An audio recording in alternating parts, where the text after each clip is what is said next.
नमस्कार मंडळी, श्री स्वामी समर्थ. स्वागत आहे तुमचे माझ्या यूट्यूब चॅनलवरती. आजचा दिवस तुम्हाला खूप छान सुखाचा आनंदाचा जाऊ हीच मी स्वामींच्या चरणी प्रार्थना करते आणि आजच्या नवीन व्हिडिओला सुरुवात करते. गुढीपाडव्यापासून मराठी नववर्ष सुरू झाले आहे. आत्ताच चैत्र महिना संपून वैशाख महिन्याची सुरुवात झाली आहे. मराठी वर्षात अनेक शुभयोग जुळून येत असतात आणि हे काही योग जे आहेत ना ते अतिशय पुण्य फलदायी असतात. असे योग जे आहेत तर ते वारंवार जुळून येत नाही. त्यामुळे असे विशेष योग जुळून आले की त्या दिवशी केलेल्या काही गोष्टी अखंड कृपा प्राप्त होण्यास सहाय्यभूत ठरू शकतात. गुरुपुष्यामृत योग हा असाच एक योग आहे जो येत्या 23 एप्रिलला म्हणजेच गुरुवारी आलेला आहे आणि हा योग जो आहे तर तो वारंवार येत नाही. मराठी वर्षाच्या सुरुवातीलाच हा योग जो आहे तर तो जुळून आलेला आहे. जेव्हा पुष्य नक्षत्र गुरुवारी येते त्या दिवशी गुरुपुष्यामृत योग हा निर्माण होतो आणि हा योग सर्व कार्यासाठी खूप शुभ समजला जातो.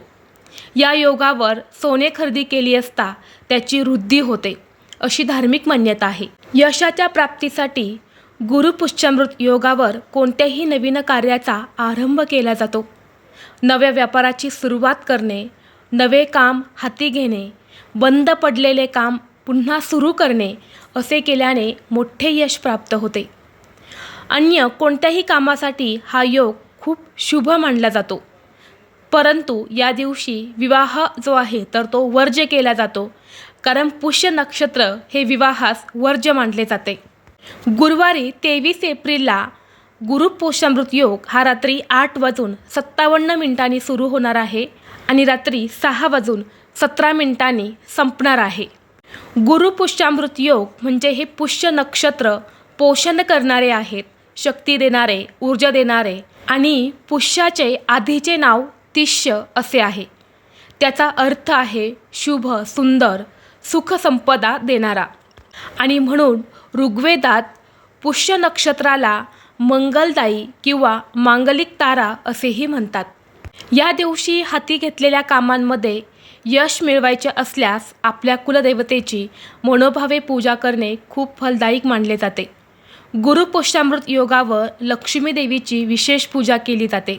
या योगावरती केलेले लक्ष्मीचे पूजन हे अत्यंत शुभ आणि लाभदायक मानले जाते. गुरुपुष्यामृत योग हा पूजा, तंत्र, मंत्र, साधना, संकल्प करण्यासाठी खूप उत्तम मानला गेला आहे.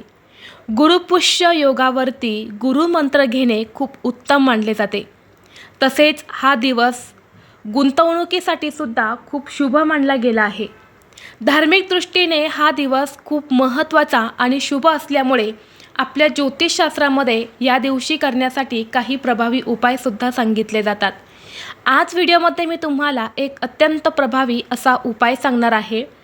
येत्या 23 एप्रिलला म्हणजेच गुरुवारी आहे गुरुपुष्यामृत योग. या दिवशी तुम्ही काहीच नाही केले तरीही चालेल, पण मातीच्या भांड्यात ठेवा फक्त ही एक वस्तू. फक्त 3 तासात घरात पैसा येईल, घरामध्ये पैशांचा ओघ वाढेल, 7 पिढ्यांचे दारिद्र्य नष्ट होऊन घरात अखंड लक्ष्मी नांदेल, घरातील गरिबी ही कायमची दूर होईल. तर अशी कोणती वस्तू आहे जी आपल्याला मातीच्या भांड्यात ठेवायची आहेत, हा उपाय कोणत्या वेळेत करायचा आहे याबद्दलची संपूर्ण माहिती या व्हिडिओमध्ये मी तुमच्यासोबत शेअर करणार आहे. त्यामुळे तुम्ही हा व्हिडिओ स्किप न करता शेवटपर्यंत नक्की पहा. चॅनलवरती नवीन असाल तर सबस्क्राईब करा आणि असेच माहितीपूर्व नवनवीन व्हिडिओ पाहण्यासाठी बेल आयकॉनलाही प्रेस करा. म्हणजे जेव्हा कधी मी नवीन व्हिडिओ अपलोड करेल त्याचं नोटिफिकेशन सर्वात अगोदर तुम्हाला भेटेल आणि तुम्ही एक पण व्हिडिओ मिस करणार नाही. तसेच कमेंट बॉक्समध्ये ओम श्री महालक्ष्मी नमः नक्की लिहा, जेणेकरून माता लक्ष्मीचा तुमच्यावर आणि तुमच्या कुटुंबावर भरभरून आशीर्वाद राहील. तर आज या व्हिडिओमध्ये मी तुम्हाला जो उपाय सांगणार आहे तर हा उपाय आपल्याला गुरुवारी गुरुपुष्यामृत योगावरती संध्याकाळी करायचा आहे. हा उपाय लक्ष्मी प्राप्तीसाठी आणि धनप्राप्तीसाठी खूप महत्त्वाचा मानला जातो आणि म्हणून ज्यांना ज्यांना लक्ष्मी प्राप्तीची इच्छा आहे त्यांनी हा उपाय नक्की करून बघावा. हा उपाय जर तुम्ही श्रद्धेने, निष्ठेने केला तर नक्कीच या उपायाचे खूप चांगले परिणाम बघायला मिळतील. माता लक्ष्मी तुमच्यावर कायम प्रसन्न राहील. या योगावरती आपण जे काही उपाय करतो तर त्या उपायाचं मिळणारं फळ हे आपल्याकडे अखंड राहते, अक्षय राहते, ते कधीही संपत नाही. आणि म्हणून या योगावरती आपल्याला काही प्रभावी उपाय जे आहेत तर ते करायचे असतात. आणि हा गुरुपुष्यामृत योग जो आहे तर तो माता लक्ष्मीला समर्पित आहे. या दिवशी माता लक्ष्मीची पूजा केली जाते आणि म्हणून या दिवशी लक्ष्मी प्राप्तीसाठी काही उपाय जर केले तर माता लक्ष्मी आपल्या घरामध्ये स्थायी स्वरूपात टिकून राहते.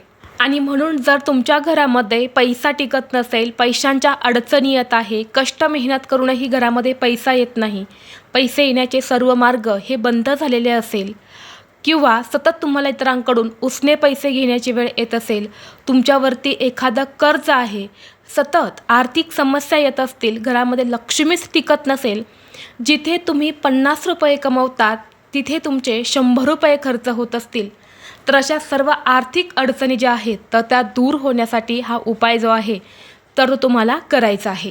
आता हा जो उपाय आहे ना, हा आपल्याला या गुरुपुष्यामृत योगाच्या शुभ मुहूर्तावरतीच करायचा आहे. आता हा जो गुरुपुष्यामृत योग जो आहे तर तो 23 एप्रिलला रात्री 8:57 सुरू होणार आहे. आणि म्हणून हा उपाय देखील आपल्याला त्या वेळेनंतरच करायचा आहे. साधारण रात्री 9 वाजल्यानंतरनं अगदी तुम्ही दुसऱ्या दिवशी पहाटे 6:17 हा उपाय करू शकता. परंतु या शुभ मुहूर्तावरतीच हा उपाय करण्याचा जास्तीत जास्त प्रयत्न करायचा आहे. कारण या योगावरतीच आपण जे काही उपाय सेवा करतो तर त्याचं आपल्याला शुभफळ प्राप्त होते.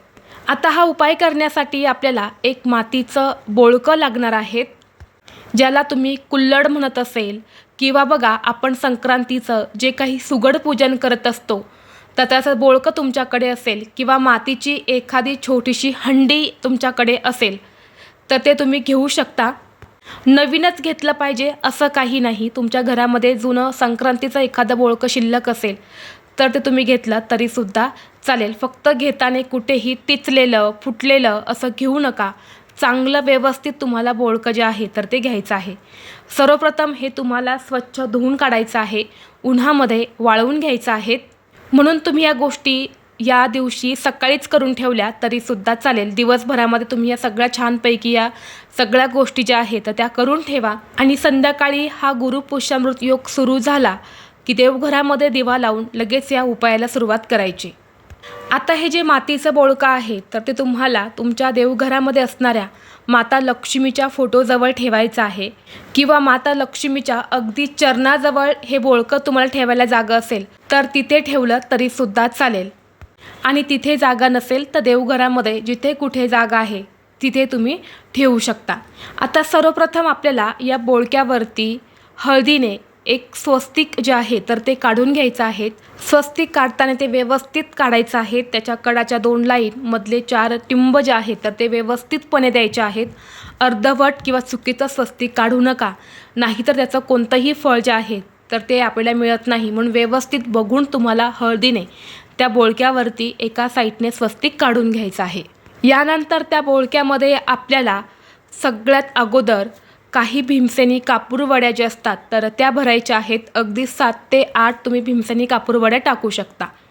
जर तुमच्याकडे भीमसेनी कापूर नसेल तर जो साधा गोल कापूर असतो तर तो तुम्ही घेतला तरीसुद्धा चालेल. त्या गोल कापूरवड्यासुद्धा तुम्हाला 3 ते 4 या संख्येमध्ये घ्यायच्या आहेत. म्हणजेच काय, आपल्याला त्या बोळक्यामध्ये पहिला थर जो आहे तर तो कापूरवडीचा द्यायचा आहे. यानंतर आपल्याला या कापरावर 1 रुपयाची 11 नाणी ठेवायची आहेत.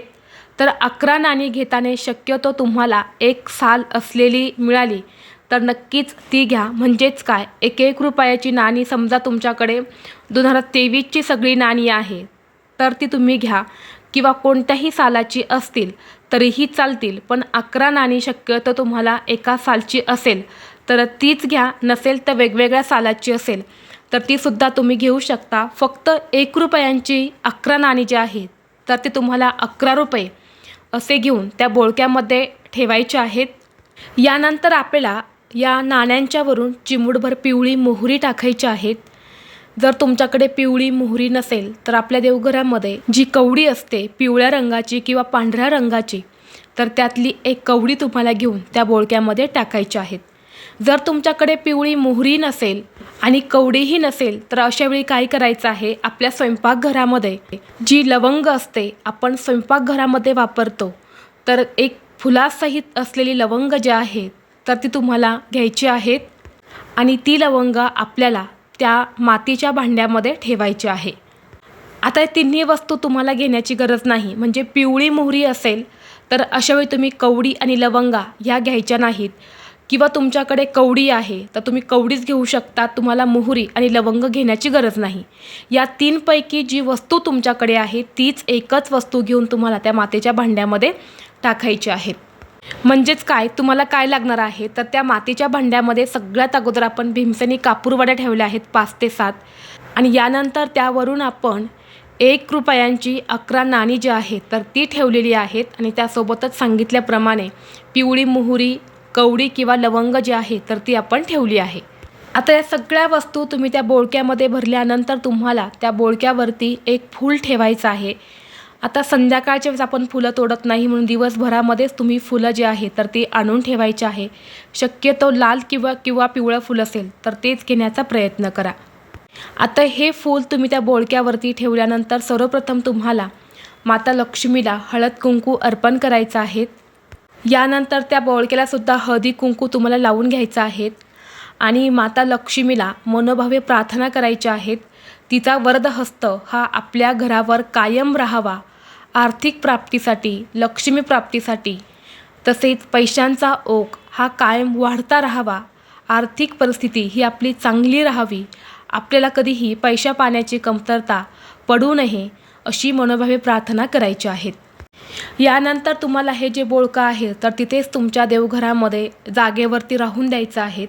दुसऱ्या दिवशी शुक्रवार आहे, शुक्रवारी सकाळी उठल्यानंतरनं ते बोळकं त्या वस्तूंसहित तिथून तुम्हाला उचलून घ्यायचं आहे आणि तुमच्या घराच्या उत्तर दिशेला किंवा घराच्या पूर्व दिशेला जिथे कुठे ठेवायला जागा असेल तिथं ठेवून द्यायचं आहे. ठेवताना फक्त हे बोळकं जे आहे तर ते बाहेरच्या कोणत्याही व्यक्तीच्या नजरेला पडणार नाही अशा पद्धतीने तुम्हाला ठेवून द्यायचं आहे. आता हे किती दिवस ठेवायचं आहे तर पुढच्या महिन्यामध्ये सुद्धा म्हणजे मे महिन्यामध्ये सुद्धा गुरुपुष्यामृत योग आलेला आहे. तर त्या दिवशी तुम्हाला काय करायचं आहे, नाणी जी आहे तर ती काढून घ्यायची आहेत. कापूर जो आहे तर तो विरघळून जातो. कवडी असेल तर ती तशीच ठेवायची आहेत. पुन्हा तुम्ही हा गुरुपुष्यामृत योगावरती हा जो उपाय आहे तर हा करू शकता. ज्या वस्तू या तशाच आहे त्या तुम्ही पुन्हा वापरायच्या आहेत आणि कापूर सोबत विरघळून गेला तर तो तेवढं तुम्हाला नवीन घ्यायचा आहे. आणि अशा पद्धतीने हा जो उपाय आहे तर हा तुम्हाला या गुरुपुष्यामृत योगावरती करायचा आहे. त्याचबरोबर बघा, जेव्हा तुम्ही हा उपाय करणार आहे तर तो पूर्णपणे गुप्तपणे करायचा आहे. बाहेरच्या कोणत्याही व्यक्तीला किंवा आपल्या शेजारच्यांना सांगायचं नाही की तुम्ही हा असा उपाय करणार आहे. किंवा बऱ्याच वेळा काय होतं की आपल्या घरामध्ये जी मुलं असतात तर ती सुद्धा बाहेर जाऊन सांगत असतात, परंतु असे आपल्याला अजिबात करायचे नाहीत. पूर्ण गुप्तपणे हा जो उपाय जो आहे तर तो आपल्याला करायचा आहे. नक्कीच या उपायाचं शुभफळ जे आहे तर ते तुम्हाला प्राप्त होईल. घरातील सर्व आर्थिक अडचणी ज्या आहेत तर त्या दूर होतील. जो काही पैशांचा ओघ आहे तर तो सुद्धा वाढेल. जर घरामध्ये सुतक असेल तर हा उपाय तुम्हाला करता येणार नाही. स्त्रियांना मासिक धर्म असेल तर मग घरातील पुरुषांनी किंवा इतर कुणीही हा उपाय केला तरीही चालेल. तर ही अत्यंत महत्त्वाची माहिती मला तुमच्यापर्यंत शेअर करायची होती. व्हिडिओ तुम्हाला आवडला तर लाईक करा, चॅनलवरती नवीन असाल तर सबस्क्राईब करा आणि हा व्हिडिओ आपल्या मित्रपरिवारासोबत जास्तीत जास्त शेअर करा. चला तर मग भेटू असंच पुढल्या एका नवीन व्हिडिओमध्ये. तोपर्यंत सर्वांना श्री स्वामी समर्थ.